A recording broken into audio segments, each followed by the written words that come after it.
Here we are in the Zibways Natural Area in Canton, Michigan. Canton, Michigan is a large charter township. There are a lot of them like that here in Michigan. In the 1950s and 60s and into the 70s, this happened in many locations around the United States. I saw it first in Washington, where the local charter township commissions and councils would take control of large swaths of land.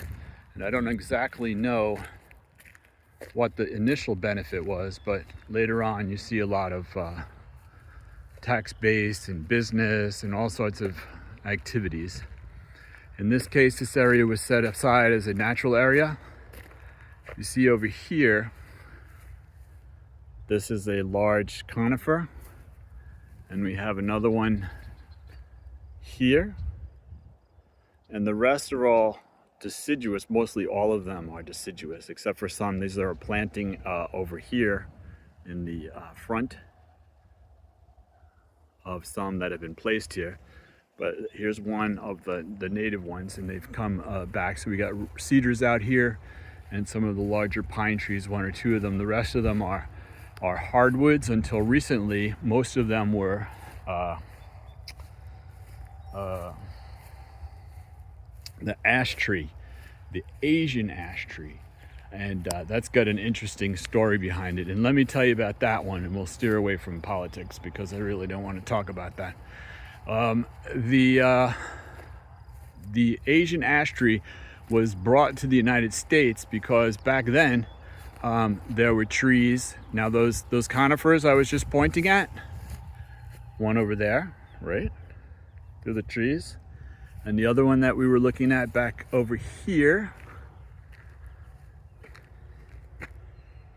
these things were 200 feet tall. Now that's about 35 feet tall, let's say.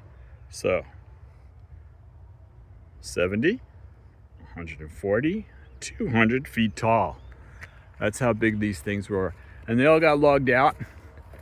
And what grew back was scrub and not a whole lot of stuff. And farming began, but most of the stuff was was lumbered out for building houses and making fuel, burning it. And some of it was just burnt away so they could open the land for farming. Now, in the case of Wayne, the city of Wayne, there was very little tree cover. And the same happened for the cities all throughout the Midwest. And they were looking for a tree that would give them shade. And the one that the folks that sold trees back then, the nursery guys, and there were nursery guys back there in the 1800s, and they came up with the Asian ash tree because it grew fast and grew tall and gave a lot of shade. Okay, what happened though? They have a lot of seeds, and those Asian ash trees, didn't have any natural enemies here in North America, and they spread like wildfire. So even the replacement hardwood forests were made up mostly of the ash trees. So native trees were getting slammed, and that includes all the elms and maples. And let me tell you, there's a lot of different kinds of elms and maples here in North America.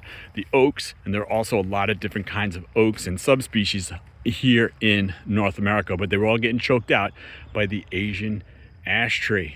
Now what happens? We're here in Canton. This is what happens. A company here in Canton receives a shipment of materials, and in that shipment of materials was piled on top of some wooden pallets, and those wooden pallets had the emerald ash borer in them. And the emerald ash borer just loves to eat ash trees. Yum, yum, yum, yum, yum, yum, yum. Wait, but there's a subtext in just a moment. So yum, yum, yum, yum, yum. It started eating all the ash trees. Oh no, all the ash trees are dying. Everything's gonna, don't move any wood. Nobody move any wood anymore. Don't move any wood. Don't go in, don't do this, don't do that. Be careful now, don't move the wood around. We gotta contain the emerald ash borer. And then, biologist goes out, true story, goes out and finds out that the emerald ash borers were from Asia. That's where those pallets came from with the Asian ash borer in it. And they only ate Asian ash trees. That's right. So they ate them up. They're not all gone, but they ate up enough to reduce their numbers drastically. like 95 to 99% of them. And thankfully, the Asian ash borer didn't turn into an ash borer that wanted to eat the North American ash tree as well. So what happened was all the other trees that were being held back, the maples, the oaks, even the evergreens, and even the understory trees like we're seeing right here, were able to grow back. And we're seeing a resurgence in all of the forests and greenery of Michigan. It's really something to see. And the autumns are becoming more colorful and beautiful. They were tending to be mostly one shade or different shades of like yellows and oranges of rust.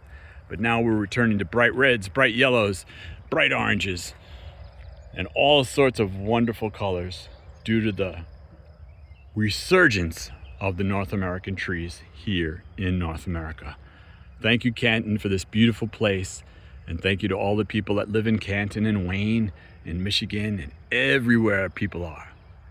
Isn't it a beautiful place?